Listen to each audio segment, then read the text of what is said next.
Nós vamos mostrar agora a íntegra da explicação que Luiz Inácio Lula da Silva deu sobre uma reportagem do Jornal da Band a respeito de um cheque de R$10 mil que surgiu na conta dele.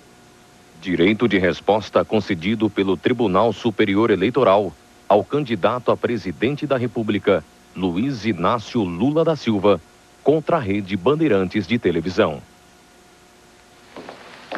Meus amigos e minhas amigas, é até com certo constrangimento que ocupo esse horário do Jornal da Band para dar uma resposta às acusações que me foram feitas. Na verdade, não era eu que deveria estar aqui respondendo. Os jornalistas que divulgaram as leviandades contra a minha pessoa é que deveriam estar aqui diante das câmeras, pedindo desculpas pelo mal que causaram a mim, a minha família e as pessoas decentes desse país. Um dia desses, eu estava na Bahia, quando de repente uma jornalista colocou o microfone na minha boca e me fez uma pergunta de ordem pessoal sobre o presidente Fernando Henrique Cardoso. Eu disse à jornalista que a minha divergência com o presidente era de caráter político, não era de caráter pessoal. E, portanto, eu não ia entrar no mérito daquela pergunta. Até porque eu já tinha sido vítima desse procedimento de muitas outras ocasiões. Foi assim em 82, em 86, em 89 e 94. E o que eu não quero para mim, eu não quero para os outros. Por isso fiquei perplexo e indignado quando, assistindo esse jornal, vi acusações gratuitas contra mim. Acusações irresponsáveis e sem qualquer fundamento. Qual era o crime que eu tinha cometido? O de vender um carro meu? De receber o pagamento pela venda através de um cheque de terceiro? Mas nada. Esse simples fato permitiu ao jornalista que fez a matéria e à Rede Bandeirantes as ilações mais absurdas possíveis. Havia a clara pretensão de tratar a venda do meu carro como uma maracutaia. Felizmente, a justiça me deu a possibilidade de vir aqui para desmascarar toda a mentira produzida pelo Jornal da Band. Eu não tenho preço. Eu sou filho de uma mulher retirante nordestina que veio para São Paulo com 8 filhos agarrados no rabo da saia. Ela morreu aos 64 anos de idade de câncer. Morreu analfabeta. Mas ela deixou um legado sagrado para os filhos. Nunca perder o direito de andar de cabeça erguida. Isso, para mim, é um valor inestimável que eu tento sempre passar para os meus filhos. E que, se Deus quiser, passarei para os meus netos. Que direito tem uma rede de televisão de investir contra a honra de uma pessoa que construiu a duras penas um patrimônio político como o meu? Será que os jornalistas que fizeram essas matérias tão levianas se lembraram que os meus filhos têm amigos nas escolas? Será que eles não se lembraram que minha mulher é obrigada a responder perguntas sobre as mentiras que eles contaram? Que ética orienta o jornalista que divulga uma mentira sobre uma pessoa? Como ele se sente depois de saber as consequências de sua irresponsabilidade? Como encara sua família, sua mulher, seus filhos, depois de levantar suspeitas sem provas? É estranho que tente atingir a minha honra por conta de um cheque de R$10 mil depositado em minha conta como pagamento de um bem que era meu e que eu vendi. Toda a imprensa cedeu ao trabalho de repercutir o que foi dito pelo Jornal da Band. E é curioso observar como toda a imprensa calou-se diante de recentes matérias sobre escândalos governamentais, publicado pela revista Isto É e pela revista Carta Capital. A primeira, a da Isto É, fala sobre o rombo de R$10 bilhões do Proé, depois da ajuda de 21 bilhões que o governo deu a banqueiros falidos. A segunda, da Carta Capital, denuncia um ministro da República de valer-se do papel estratégico que ocupava para beneficiar terceiros. Qual a razão desse silêncio? Por que a imprensa não deu nenhuma repercussão a essas denúncias? Há poucos dias, estive em Brasília junto ao Tribunal Superior Eleitoral, protocolei ação contra o tratamento discriminatório e desigual que a imprensa vem dando à minha candidatura nessas eleições, contra o claro privilégio concedido ao candidato do governo. Sinceramente, eu imaginei que depois de 3 eleições para presidente da República, o povo brasileiro pudesse estar diante de uma campanha civilizada, uma campanha de debate de ideias, de programas para o Brasil.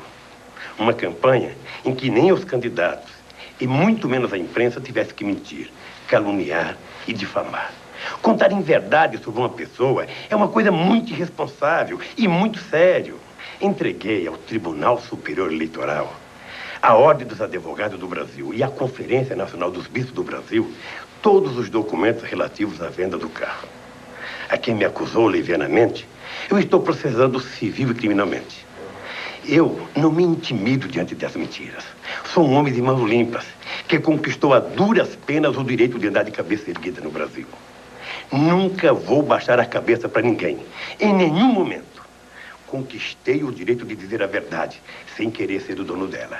É assim que vou enfrentar essas eleições para presidente da República. Vou continuar a andar de cabeça erguida por este país. Posso olhar no olho de cada brasileiro e falar: eu estou sendo sincero com você. Ao final, eu quero perguntar: é essa a missão da imprensa? A de caluniar, de mentir, de acusar sem qualquer critério? Eu sei que não. Mas, infelizmente, neste caso, a sagrada missão de informar criteriosamente a população foi desrespeitada. Boa noite. Amanhã o Jornal da Band vai à OAB, à CNBB e ao Tribunal Superior Eleitoral estudar os documentos que Luiz Inácio Lula da Silva não quis fornecer à nossa reportagem. O Jornal da Band hoje localizou outro documento. O recibo de transferência do Ômega deixa claro: quem vendeu o carro foi Lula e não Roberto Teixeira. A reportagem é do editor regional do Jornal da Band em São Paulo, Joaquim de Carvalho. Este documento prova que o Ômega de placa BOT 5353 passou de Lula para o advogado Milton de Abreu Machado, dono da Express Factory de Ribeirão Preto, no dia 11 de janeiro de 96. Portanto, Lula não vendeu o carro ao Roberto Teixeira, seu compadre e amigo, e, portanto, continua a dúvida sobre o cheque de R$10 mil que apareceu na conta de Lula no dia 11 de julho de 95. A primeira explicação de Lula para o aparecimento do cheque, na semana passada, foi imprecisa. Eu vendi um carro para pagar em 4 prestações. Eu nunca me preocupei se o cara que ia pagar com cheque, ia pagar. Depois ele tinha que depositar na minha conta a prestação equivalente ao valor do carro. Depois o PT, em nota oficial, disse que o carro teria sido vendido a Roberto Teixeira, que teria depositado o cheque de Sérgio Lorenzoni. Sérgio é irmão de Dalmiro, da construtora que fez a cobertura para onde Lula vai se mudar. Dalmiro é também cliente de Teixeira. Segundo o jornal Folha de São Paulo, o PT explica que Lula vendeu o Ômega a Teixeira e não fez a transferência. Por isso, o nome de Teixeira não aparece. Ainda segundo a Folha, esse era um procedimento comum no mercado de automóveis daquela época, para não se pagar a taxa de transferência nem antecipar o pagamento de eventuais multas. A praxe, no entanto, era assinar a transferência e não preencher o nome do comprador, nem datar a venda. Nem isso Lula fez. Milton de Abreu Machado comprou o Ômega de Lula nesta casa, onde funciona a corretora do italiano Piero Muti. Milton queria levar o carro e o documento de transferência, mas só pôde levar o carro, porque o documento de transferência estava em branco. Para conseguir a assinatura de Lula, Milton recebeu instrução para ir atrás de outro intermediário. Essa pessoa falando com o Lula, ele disse que estava de saída para a praia, ia ficar uns 4 dias lá e na volta ele assinaria. O repórter Pablo Toledo encontrou esse intermediário. É Jacinto Ribeiro dos Santos, o vendedor de automóveis conhecido como Lambari. Jacinto confirma a versão de Milton. No meu escritório, ligamos para o Lula, falou: Paulo, Lambari, vem aqui que eu reconheço, eu assino. E o documento, enfim, foi assinado por Lula e não por Roberto Teixeira. De São Paulo, Joaquim de Carvalho. O Jornal da Band errou ontem, ao contrário do que dissemos, a loja de carros do comerciante Fábio Zoccolo, um dos intermediários da venda do Ômega de Lula, não faliu. A Zoccolo fechou a empresa para abrir outro negócio no ramo da construção civil.